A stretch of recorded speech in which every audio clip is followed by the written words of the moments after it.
Hello and welcome to Family Tech, where you get to be the tech expert of your home. I don't know if it started with the T9 texting back in the day or what, but grammar, etiquette, manners seem to be an afterthought when it comes to technology. So, Absolutely. yeah, I wanted to bring Brooke Romney on the show to help us understand modern manners because she literally wrote the book on it. So, Brooke, tell us a little bit about yourself and what it is that you do. Well, thanks for having me. Super excited to be here. I am a writer and a community leader, and I love teenagers. They're kind of my favorite group of people. I see so much excitement and potential, and just a real zest for life in teens. I love their honesty. I love that they have so many opportunities at their fingertips right now. I am also a mom of four boys, and I have been through three teenagers and have a tween, an 11-year-old coming up, and just really love sharing some things that I've learned from mistakes and good things that we've done. I got really passionate about helping teens figure out how to be more successful when I saw some of the really small, nuanced social manners that were missing and realized how the teens that understood those social norms, who understood how to interact, who understood how to have relationships, how much more successful they were, and in turn, how much more confident they were. And I feel really passionate about giving that opportunity to all teens. And so I've written two books for them, 52 Modern Manners for Today's Teens, Volume 1 and Volume 2, that give short, doable, practical strategies for helping them be more engaged in their life and also have manners and social norms that help others want to engage with them.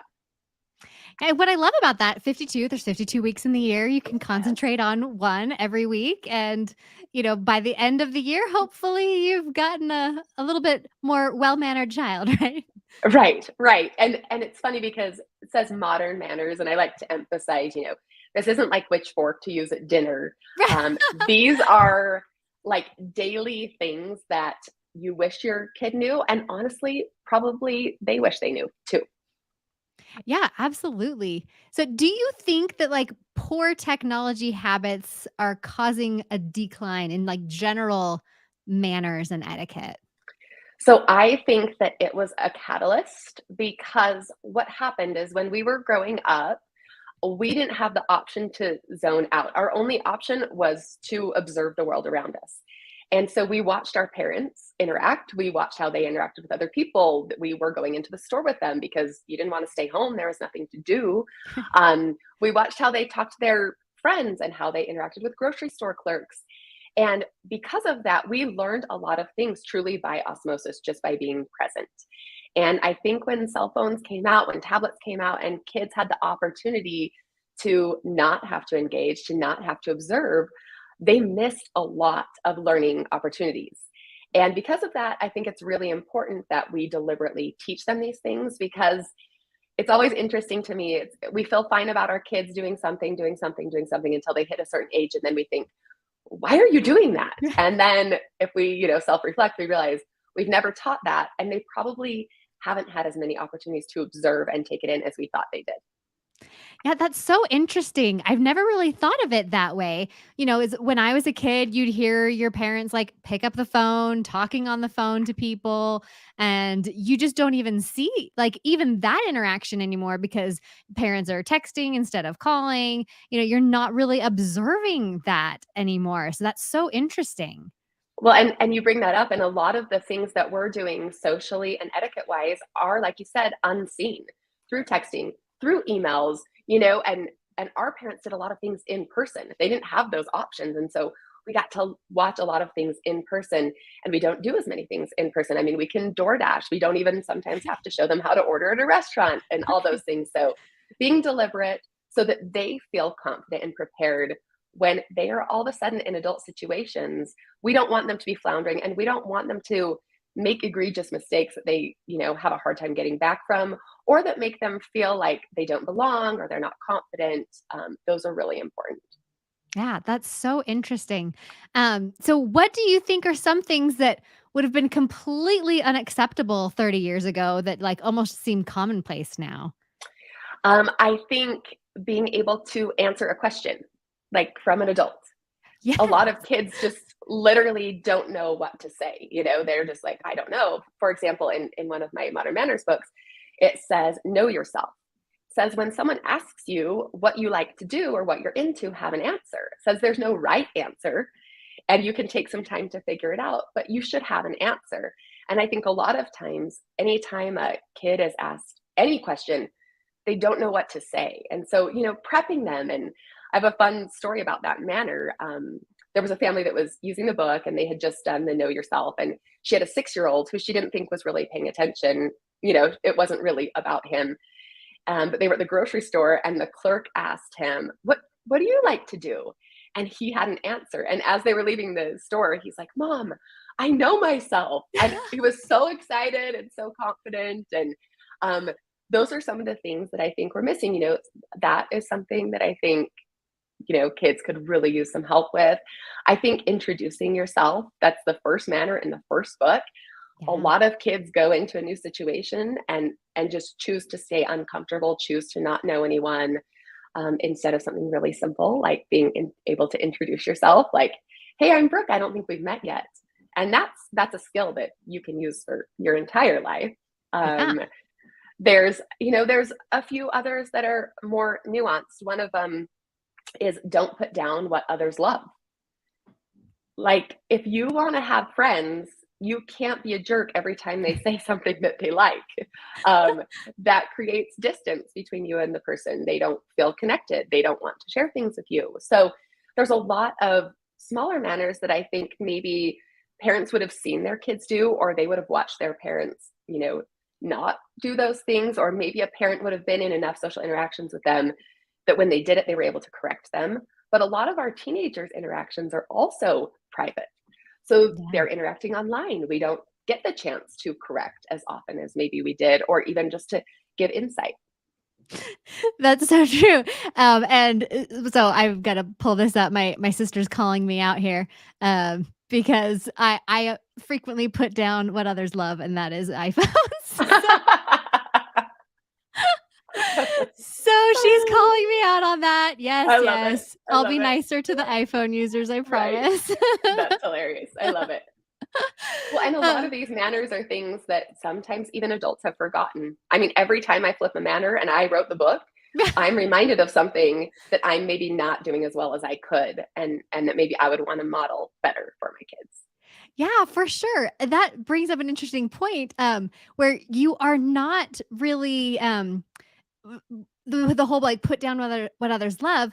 Sometimes you can find yourself in this echo chamber, especially, like, on social media where, like, everybody agrees with you and you're not really kinda seeing those other points of view and other perspectives, and so you're not, like, getting to practice that interaction where you're like, "Hey, I can respect that you have a different point of view than I do," and being able to model that for your kids.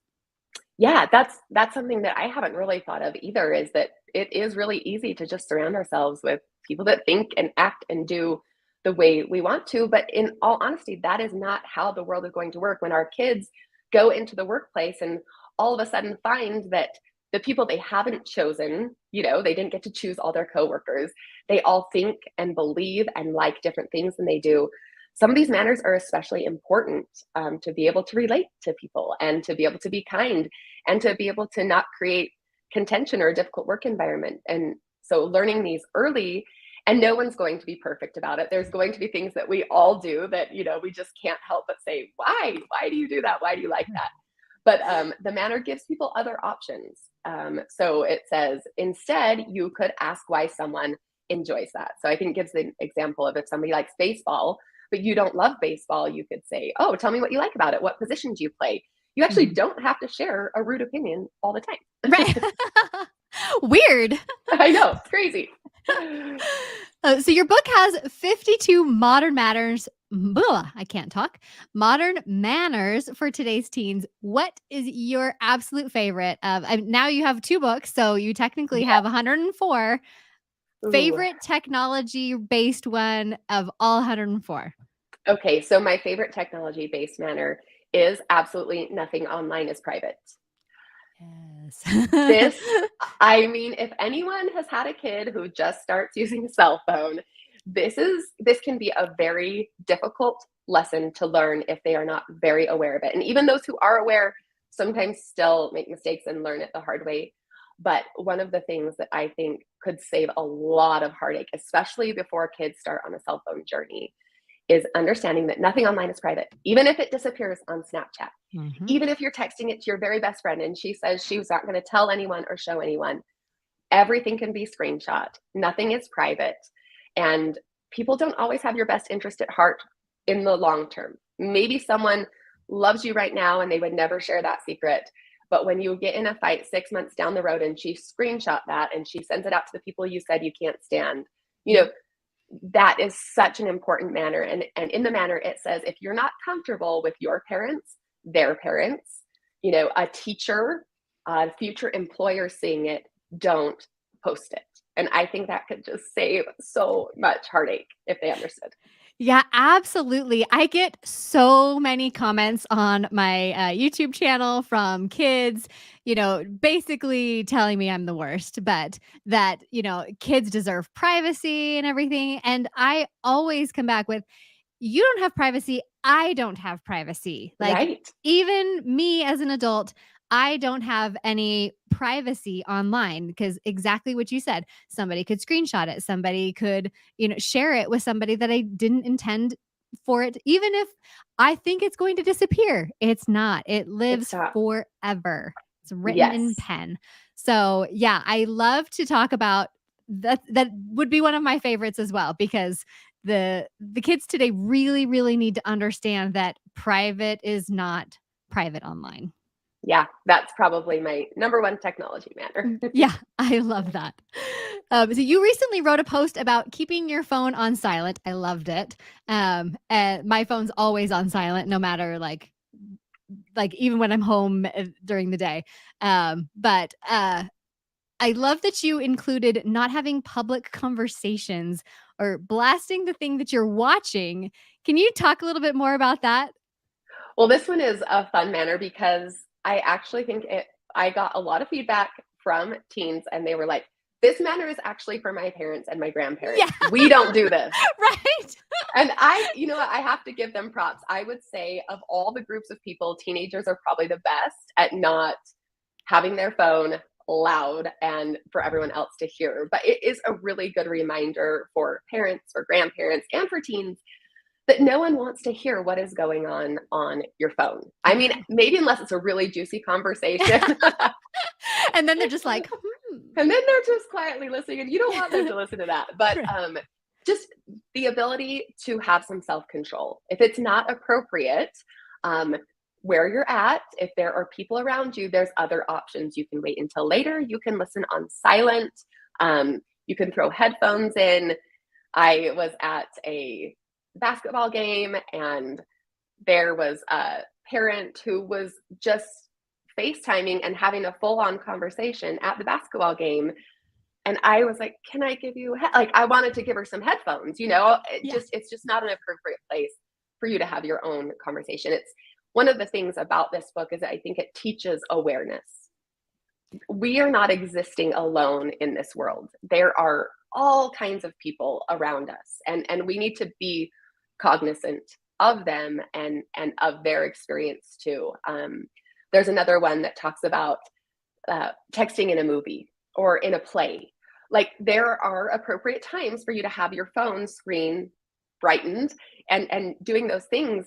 You're disrupting those who've paid good money to watch a play or go to a movie when you're on your phone. If you don't want to see the movie, go ahead and exit. If what's on your phone is that much more important or interesting, I'd save the $9 and not go to the Right. movie. Yeah. So just keeping those things, and sometimes for parents, it's like, well, this is important and that can happen. And then there's great ways to excuse yourself and go take care of a conversation, go to the restroom, go outside, jump in your car. There's lots of options for us to be considerate technology users and also be able to do the things that are important to us. Yeah, for sure. When you brought that up where the basketball game, it reminded me recently I was at a movie theater and I like went to the bathroom and literally a lady is having a full-on conversation in the bathroom stall. And I'm like, "Really?" Like, Right? I can hear both sides of the conversation. Oh, And I'm like on just speakerphone. Wow. yes. Okay. Hilarious. I'm like, "Really? That's insane to me." But yeah, like, you know, "Hey, can I give you some headphones or Right? something?" Right. Can I Like, help? maybe Help. wait until you're done going to the bathroom to Right. finish your conversation. At least not on speakerphone, right? Right. Yeah, I was blown away because I mean, I've heard people on the phone in the bathroom before, and I'm like, "Okay, yeah, that's a little weird," but, like, this one took the cake. I'm like, Yeah, "Wow." absolutely. Absolutely. That's so funny. Um, so why do you think it's more common to have conversations on speakerphone these days? I mean, I see people walking around town just, like, holding their phone right here all over the place. Like, Yeah. why do you think this is a thing? You know what? I would love for someone who studies this to let us know because it's so interesting. I do think that as people get older, sometimes it's hard for them to hear like straight on their ear. I do know that Sure. that can be an issue, that it's a little easier like when the volume's projected. So if you're older and have hearing issues, maybe I could understand that.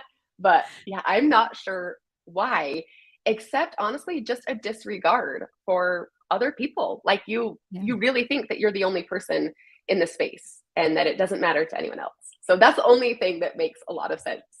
Yeah, that does. And, I don't feel this way, but my husband, he's I wouldn't say aggressive driver, but somewhat aggressive driver. And he gets driven crazy, like, that everyone's just in their own world. Like, Uh-huh. and that's what and I mean, I probably do the same thing when I'm driving. I'm just kind of in my own world. He's like, "You're not aware of, like, these people on the other side where you're trying to, like, merge over and things like that." Just, like, kind of blinders on, and so that Yeah, might be, a I more think that's part of pervasive it. issue. Yeah. Yeah, I do. I mean, even one of the manners says stay to the right. Like if you are walking, you don't walk down the middle of the street so no cars can get by. And a lot of times it's because headphones are in or people are looking at their phone, but just being courteous and aware. And I think as we teach our kids these simple things, it doesn't seem like a big deal, but it will be a big deal if we can all do just a little bit better. And as our teens are those people who are aware, there's matter in the first book called Pitch In. And it says, if everyone's working, you shouldn't be sitting. If you're at a friend's house and they're feeding you dinner, ask if you can chop a vegetable, put your plate in the dishwasher when it's finished. Those types of things are things that allow teens to be well liked by parents, which means getting invited, which means feeling like you're connected, which means feeling good about yourself. All those, it's really a domino effect. I like to call it a positive feedback loop. When our kids start implementing some of these manners, they others notice. They feel good about themselves, and it's not they feel good about themselves because they got an A on a paper because they won a track meet. They feel good about themselves because of who they are, and I really love that. Yeah, that really translates, I think, into a more self-confident person because, yeah, you are a lot more well-liked when you behave properly. It is. It's true, and we would like to say that, oh, it doesn't matter, but it does. People want to be around people who are aware, who are kind, who are responsive, and who are confident. And that confidence really can come as you see yourself being successful over and over again. Yeah, yeah, that totally makes sense. So we kind of touched on this a little bit, but like, us kids, we're all communicating more over apps. So Hmm. how do we kind of teach them that like proper grammar and language is still important? I mean, I back to the T9 thing, when we had very limited access Yeah. to a whole keyboard, it was fine for like you are and, shortening things, but I mean, we have a full keyboard now. So what can we do here? I think my best advice for that is that um, teens and adults need to know their audience. I think it's really important. I think that's probably one of the most important things that we can teach our kids is when you're texting with your grandma, there's an appropriate way to text with your grandma, and that's going to be different than texting with your best friend.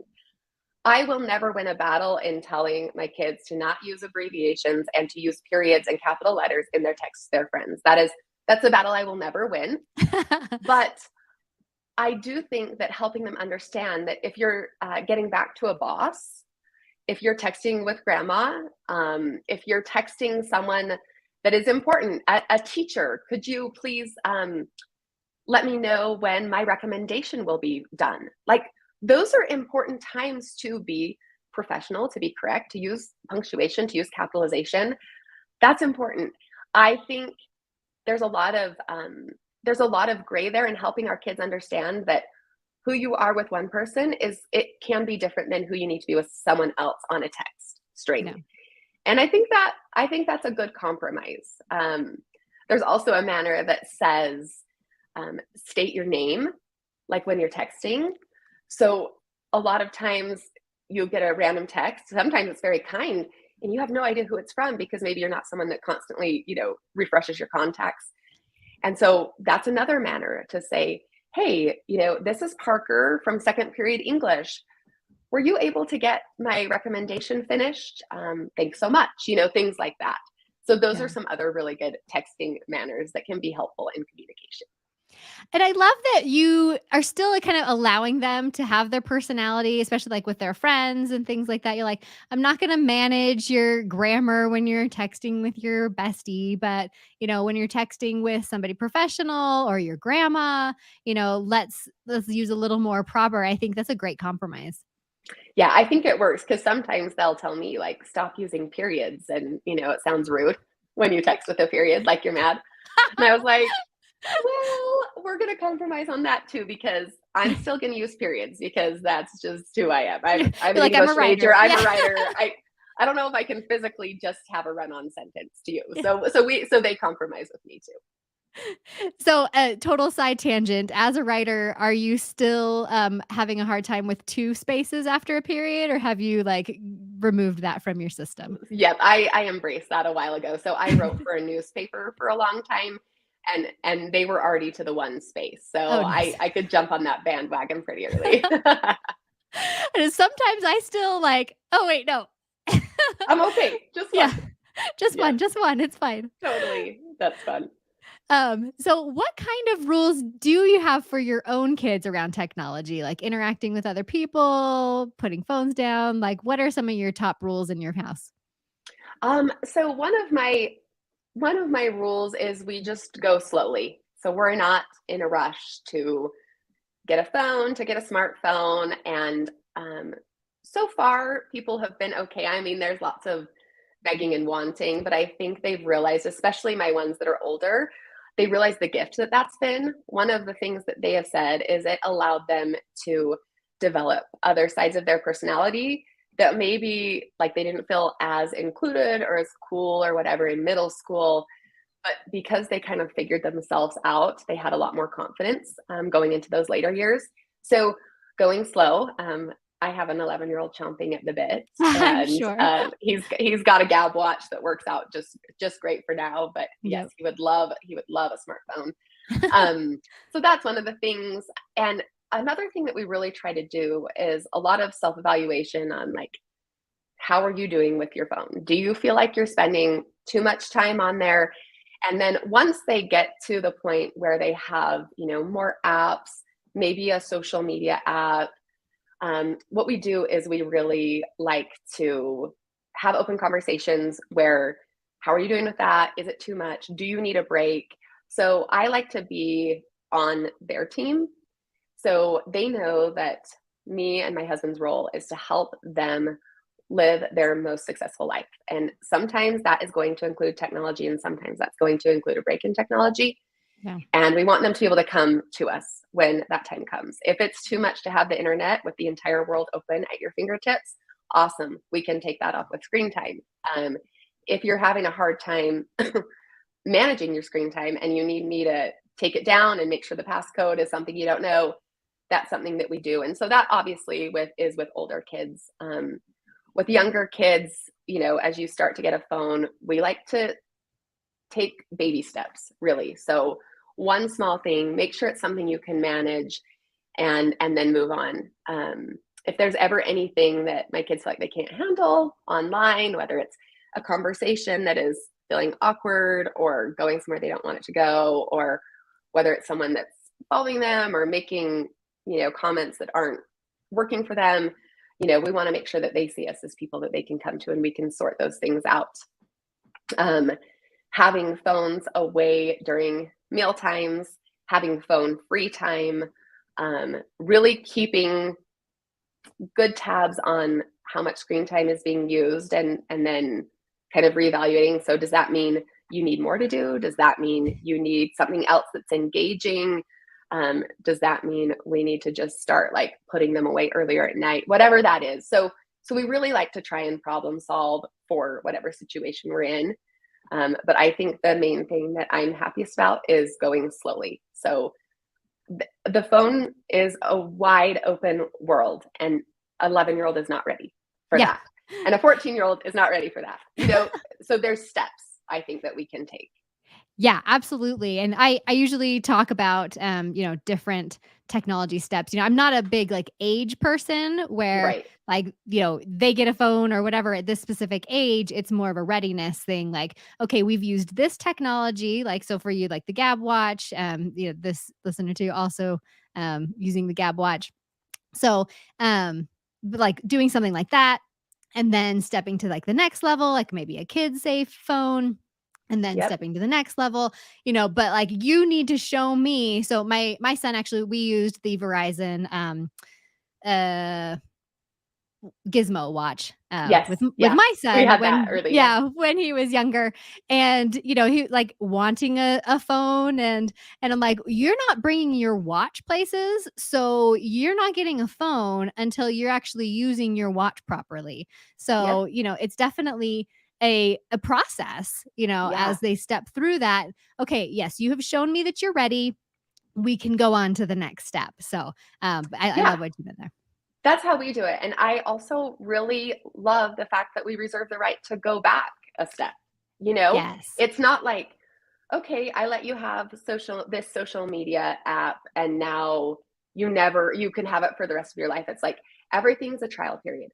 How's Yeah. it going? How do you like it? And I think it's really important for our kids to be in tune with, how is this making me feel? Does this make me feel more connected? Because a social media app should make you feel more connected, not less connected. So is it doing its job? Am I following people and accounts that feel like they're bringing me up and lifting me, or is it something that's sucking me in? We talk a lot about algorithms and Yes. the way that social media apps work and what they want you to do, not just apps but games, and their purpose, and making sure that our kids realize, I say, you are not smarter than an app, you are not smarter than an algorithm, like you Right. can't beat that. And Yeah. so anytime we need to pull back or have some controls or say, okay, like this one, we thought this one was a great one, it's no longer working, that we reserve the right to kind of regroup and figure out what really is working best. Yeah. Last week, I spoke with Anna McFarlane on our live, and we kind of said something similar where, don't be afraid to say, hey, I made a mistake allowing this. You're not ready, and we need to pull it back. Like, Yeah. put the onus back on yourself where you're like, "Hey, this was my fault. I shouldn't have allowed this yet. Maybe I didn't do enough research or I didn't Yeah. know how you would react." So don't be afraid to like pull that back and say, "I made a mistake, we need to limit this." Yeah, yeah, I think that's something that a lot of parents will tell me, "Well, we already did this," Right. and I think that's the best way to say is, "I didn't have all the information," or Yeah. "I didn't do enough research," or "I didn't know that you would react this way to getting this app. Yeah. This isn't serving you. Let's Mhm. pull back and let's see if you're ready in 6 months or in a year," whatever that is. Yeah, for sure. And then kind of back to your other point of like these conversations, my daughter, she was struggling with a few things in school and came to me. She's like, hey, I'm going to disable, I think it was Instagram or maybe it was YouTube on my phone for like 2 weeks. Can you tell me I'm grounded and I'll just disable it? I'm like, Yeah, yeah, you're grounded. Great. perfect. I mean, she's Yeah, 17. So like, yeah, I've kind of opened up the parental control is on her because Right. she's going to be 18 like literally in 2 months. Right. And so she's basically managing herself at this point. So, and I'm like, "Oh, okay, well, do you need me to like install something to like disable?" She goes, "No, I'll just go in and disable it myself." And so I love that we got to that point It's where awesome. we're having these conversations. She realizes, "Hey, I'm not getting my work done because I'm spending too much time here and I need to pull that back, on her own." Yeah, and I think even modeling that as a parent, saying, "You know what? I'm gonna take Instagram off my phone this week," or on vacation, you say, "I wanna be fully present." Yeah. We went on a really fun trip, and my teens had their phone, and my husband like, just mostly while we were driving places, and my husband's like, "No way. I paid way too much money to get all of us here. Like, put Right. your phones away and look out the window." And it's Yeah. okay for us to have some of those parameters of saying, like, modeling that. And then that doesn't mean that I can be on my phone in the front seat scrolling Instagram. It's like, this is an experience we're having together, you Yeah. know? Yeah, So, everyone in the house. And I like what you said there because a lot of people too that, people, I say, a lot of the kids that comment on my YouTube videos are like, "How would you feel?" And I'm like, "Yeah, these rules are for everybody in this house." Like, yeah, it's not just something I'm like instilling in my kids. The internet shuts down at a specific time every night, whether that's for my teenager or whether that's for me, that's across the board. yeah, And like, I think it's important, as you were saying, to model that behavior. Like, okay, everybody off their phones, but oh, wait, here, like, I need to do something on Instagram really quick. That right. kind of sets a bad example. Yeah. And also, helping them understand what you're using your phone for. And then being okay when they use their phone. They're like, "Hey, Yeah. I'm updating my availability at work," or whatever that is. Right. Awesome. That's important to do on your phone. Yeah. Um, but then being honest with ourselves, whether because I work on Instagram, so Right. whether I'm Exactly. working or whether I'm scrolling, like I have to be honest about that too. Yeah, for sure. So let's head back over to manners for a bit. What is a common etiquette rule that parents are forgetting to teach their kids these days? Well, I think there are a lot of them, and me included, truly. Right. Yeah. Same. But one of the rules that people have especially appreciated is being a good passenger in a car. So, especially if you are a younger teen and you are getting rides from a lot of people, they were finding that a lot of teens would get in their car and then just get right on their phone and then just get out Mm. of the car. And as much as I love to drive my teens, I'm not getting paid for that or to pick up their friends. And so etiquette would say you get in the car, you say hello, you maybe ask, how are you doing? How's your day going? Right. And then when you leave, you absolutely say thanks for the ride and you shut the door. Like those are some things that you would think would be very, very simple. But a lot of teens aren't doing that. They, phones give an opportunity to get out of an uncomfortable situation. And maybe you don't know the mom, or maybe you don't know what to say, those types of things. Um, Another manner, so that one was from volume one. One that goes along with it is from volume two. And it talks about how to be a good conversationalist. And this is a manner that I think people of all ages can use. And Yeah. it says if someone asks you a question, you answer the question and then you ask the question back. So conversation should be two-sided. And I think it's really helpful for our kids to know that even if they're speaking with an adult and the adult says, "Hey, what's your what's your favorite food?" You don't just say tacos and you're silent. You Right. say tacos, like, "What's yours?" And that starts a conversation. And so I think both of those manners kind of go hand in hand, where an uncomfortable conversation becomes more comfortable when you get off your phone and then you practice some of those manners that you know. And not only that, but then the person giving you a ride the next time you need one is super happy to go pick you up and have you in their car and take you out of their way to your house. All of these manners in the end really end up benefiting the person that's using them. Yeah, that's so true. And that's one thing I really haven't even thought of. We do act a little bit like that we're like in an Uber, Yeah. when we're when we're in someone else's car because, just like it's just easier to just, pull up your phone and start scrolling and ignore what's going on in the car. But yeah, I love that. And it's a manner that we can start teaching really young. And when kids, I have, so my son who's 11, he has a friend that he's been in our car a bunch of times, but probably as early as 9, he would just get in the car and he'd say, "Hey, Brooke, how's your day going?" And Cute. I love having that kid in my car, and I'm always, always more than happy to take him around and give him a ride because that's just, Right. he's pleasant. So Yeah. You're like, "Sure, you wanna go grab some food too? Like, we'll totally. we'll swing by a drive-through on the way home." Like, Totally, and he really is, and by being that type of person, you're the kind of kid that parents and kids are excited to have around, and that is good for you. yeah, for sure. So when you see kids make mistakes, I mean, obviously not, somebody else's kids probably if they're in your car. Hey, you could probably talk a little bit more. Right. But what is the best way to handle that, like, with your own children?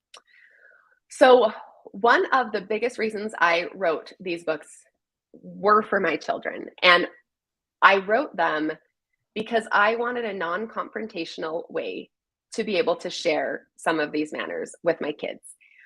The problem with constantly correcting is that it often um, breeds some dissonance in a relationship where a child feels like all their parents do is correct them. But a parent really does feel like they need to make sure their kids are prepared for the world. And so they end up correcting a lot. So I wrote these books to take away some of that offense from kids. So instead of us doing the manner when they're not polite in a car, we've done the manner, when that situation hasn't arisen already. So it's a Yeah. really neutral ground for us to talk about things. And they don't feel like I'm just like dumping on them. It's an opportunity for us to all learn together. And as I share the manner, I can share things about me, like when I didn't do that, or when my husband didn't, or when there was a kid in the car where you're like, like I shared that experience with my son's friend. It's always so fun to have Hinkley in my car because of this. I'm happy to give him rides all the time. And that can be really helpful to be able to talk about these manners and these directions and these corrections without it being in the moment and really personal. Because I've noticed, at least with my kids, maybe not every kid is like that, but kids immediately get defensive about it Right. and they don't want to listen. But when you do it, when it's not a defensive time, I feel like it's really useful. And one of the things that I've seen from my kids and from others is um, they kind of feel like they know something that others don't know, almost like they have a cheat code, like they're in the know. And it feels really good for them to be like, "Hey, I know how I'm supposed to act in a car. I know that when I go into someone's house, I should ask if I need to take my shoes off and that I don't just open their fridge and take their food," those types of things.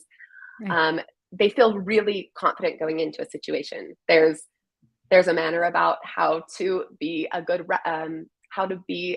restaurant customer and know how you like your eggs cooked. How do you like your steak so that you're not 17 and texting your mom being like, "How do I like my steak cooked?" Right? Those are just things that's nice to know beforehand. Yeah, for sure. I love that restaurant modeling because I remember, when my kids were super young too, that, we'd go to the restaurant and my son would try and like tell me his order, Yeah, and I'm like, "No, you tell the waitress your order." I'm like, "I yeah. don't need to be the like relay person here." Well, and it's great for us as parents, and then it's also awesome for them as kids because they have the confidence to give their own order. And if they go to dinner with a friend or with a grandparent, they know how to order. And that's just something that's really great. I mean, we have seen kids at prom who are like, I don't know how to I like my steak cooked, right? That's a little embarrassing with your date when you're like, "I don't know, what does that even mean?" So Right. Rare? I don't know. Why is this I so like it bloody? Yeah, cooked. I Yeah. know. Yeah, just make it. Like, it's brown, My that's mom what I always want. does Yeah. it.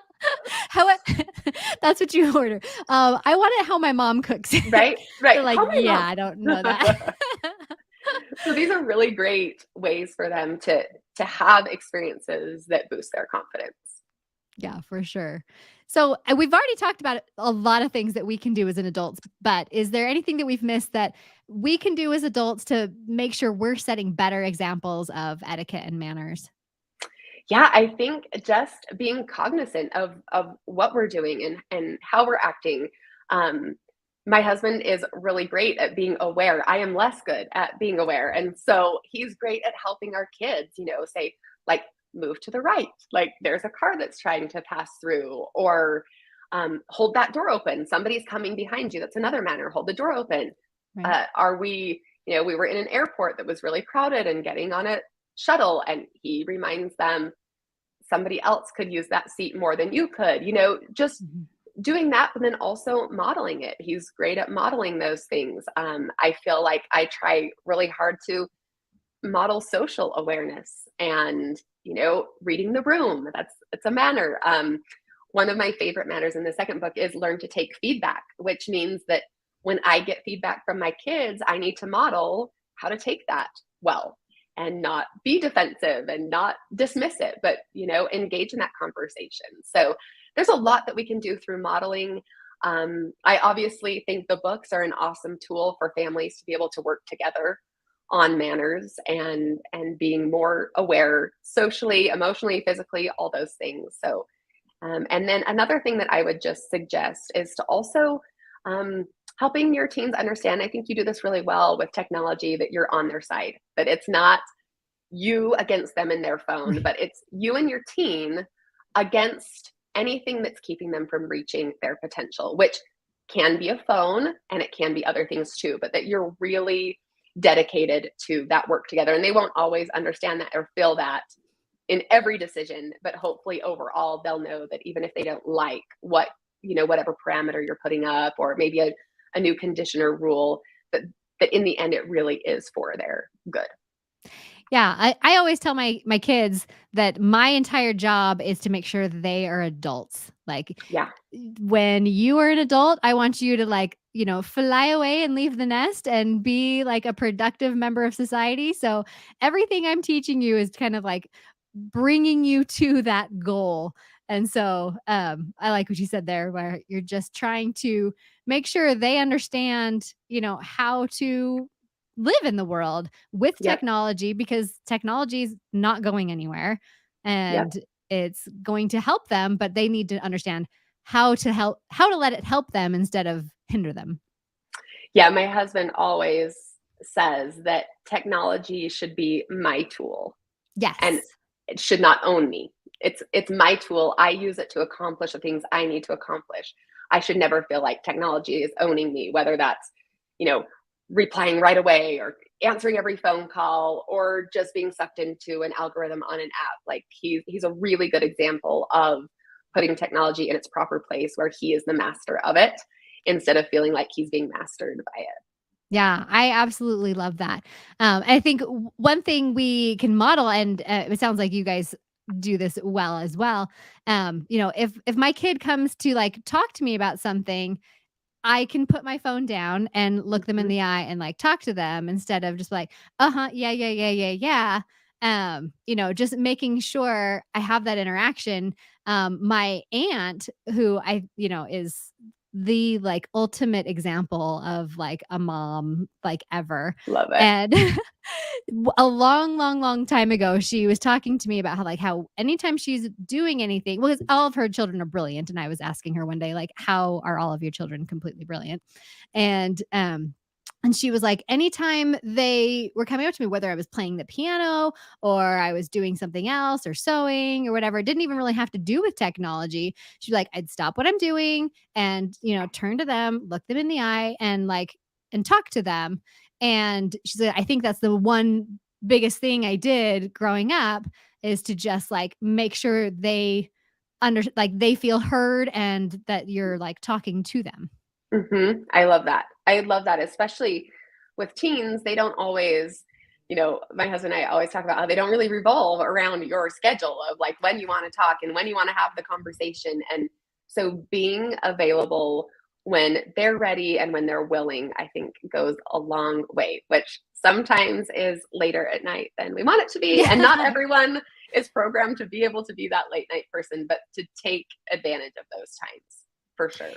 Yeah, and then I back to manners with that though, I do try and make sure they understand if you're interrupting something, I might need to finish what I'm doing first, or wait until I am done with something before you approach me, or if I'm having a conversation with other adults, don't just come in and, start spouting off or anything like that, making sure they're aware of the situation as well.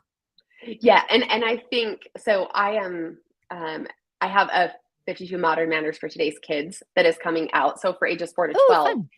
and it's really fun. But one of those is about interrupting because I think there's a fine line between being entitled to attention all the time and Right. being respectful. And I think that's where those manners come in again is the awareness of, what is the situation and not expecting that, the world bows to you all the time and anytime you want something that everyone is readily available.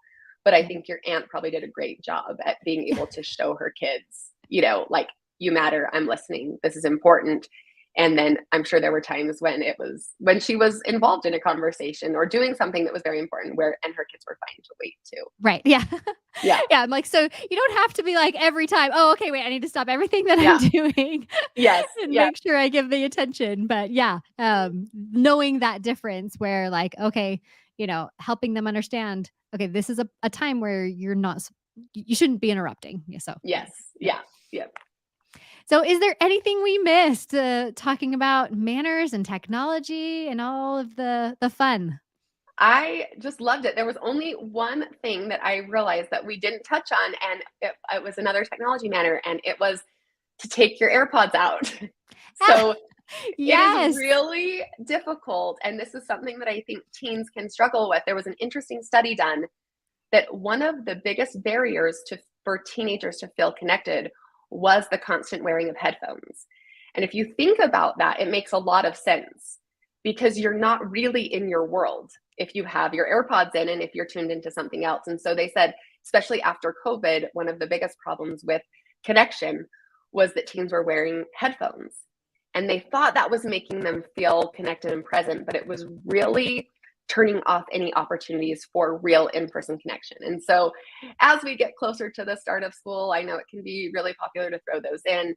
Um, but I think there's a lot of teens that are really struggling, feeling connected, but it's almost impossible for anyone to connect with you if you have AirPods in. You can't hear, you don't know what's going on around you, you don't look available. And sometimes being someone that looks available is one of the most important things for people to be willing to try to connect with you. So I'm a huge fan of helping our teens realize that there's a time for AirPods, cleaning your room, going on a run. Those are great times to throw AirPods in. But really, if you are in a room with people, your first priority should be them, which means your AirPods should be out.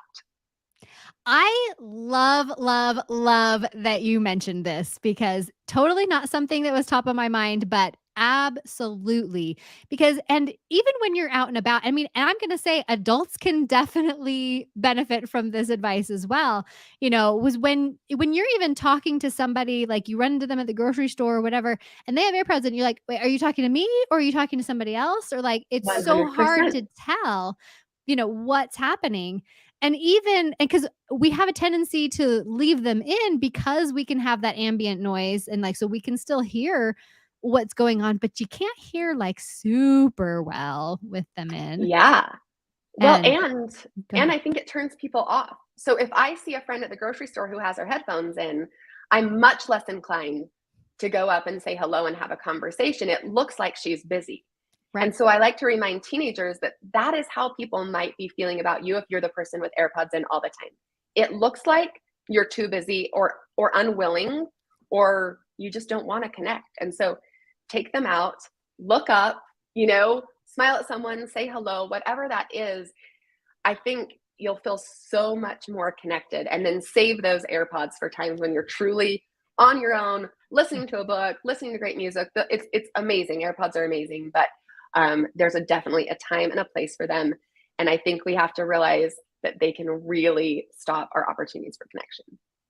That is such a great like, we might have to do a short on that because that, like, the jewel of this whole conversation is right at the end, like, Right at the end.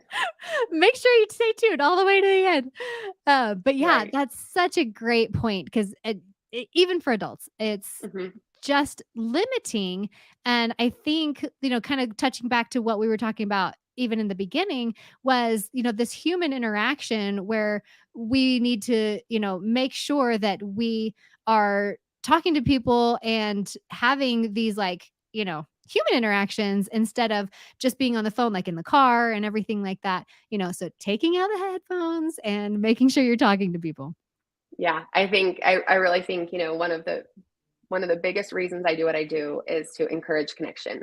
And I think we've seen study after study, especially after COVID, that people are struggling with it. And it doesn't matter how old you are, people are struggling feeling connected. And I think, by doing a couple of these simple things, like we talked about manners, headphones, being present, all those things can really help others, but also really help us feel like we're living the life that we really want to live. Yeah, for sure. Well, thank you so much, Brooke. Where can people get your book? Where can they find out more about you? Oh, I would love to share that. Thanks for asking. Both books are on Amazon. Modern Manners 2 is actually also in Costco in Utah, Idaho, and Arizona. And then I'm really active on Instagram at Brooke Romney Writes. We have an awesome community of parents and teenagers who are really, really helpful and supportive of each other as we just try to navigate the teen years and try to do it with as much connection and emphasis on relationships as we can. That's awesome. Yeah, so go check out her book, like take the next year and go through all 52 and then do the next year and go through the other 52. So, Yes, um, and then go it, back to volume one because we all forget them. right. And then for sure get the kids one when it comes out. That sounds awesome. Yeah, I'm excited to hear that. super fun. Where everybody wanted to start earlier than the teen years, and I think it Yeah. was a great idea. So, I think it's actually really important to get it started, that early too, because, like we've mentioned, there's a lot of things we're just kind of forgetting that we're not modeling anymore. And so yeah. we need to like consciously model it. And it's so much easier, right, if it's just part of who you are and not something you have to learn. So, I Right. feel like the earlier we can start and then continue to emphasize and model, the better for us and then for everybody that gets to interact with us. Yeah, for sure. Well, thank you again so much for taking the time, Brooke. It was awesome to talk to you. And we will see you guys next time. Thanks for all you do for tech. Thanks.